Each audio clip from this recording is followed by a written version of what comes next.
quoth the raven, nevermore. Absinthe. Well, welcome to another episode of Professor Winter's Library of Horrors. I, of course, am your host, Professor Alistair Winters, and this is my Library of Horrors, where once a week I go down into the cinematic archive and bring you back an example of the macabre for your delight. I never know what I'm going to find as I explore the winding passages of the Library of Horrors. 2 weeks ago, I was exploring the West Wing. I took a turn I never had before, and I found this saloon, which reminds me, a barkeep.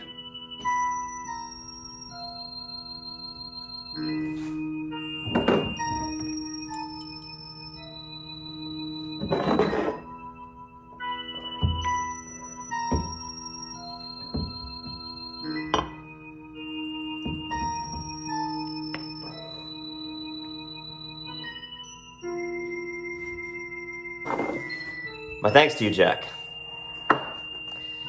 He doesn't talk much, but his drinks are cheap, and his absinthe is green. I decided that this would be a fitting location to introduce tonight's feature, as not only are we returning to the 1980s, a seminal decade for vampire films, but it is also this season's second vampire western. But I get ahead of myself. To the viewing room, and another.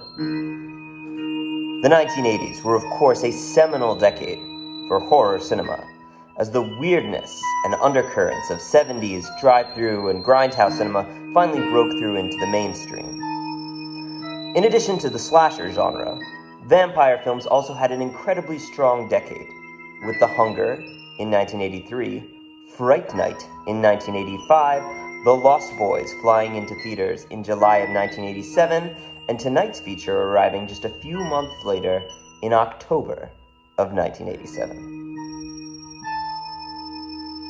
Following her directorial debut, co-directing the film The Loveless, writer and director Kathryn Bigelow set her sights on her next project, a western she hoped to write and direct with Eric Red. The two shopped the project around studios, however they were told that westerns were out of vogue, and they were encouraged to incorporate their ideas into a more popular genre. The two focused on vampire films, and although the genre dates back to the 1960s with B-movies such as Billy the Kid vs. Dracula, never had a vampire western been approached with such grit and intensity before. This was indeed Kathryn Bigelow's first sole directorial debut, and she was encouraged by producers of the film that if it didn't seem in 5 days as if she had a handle on the project, she would be let go.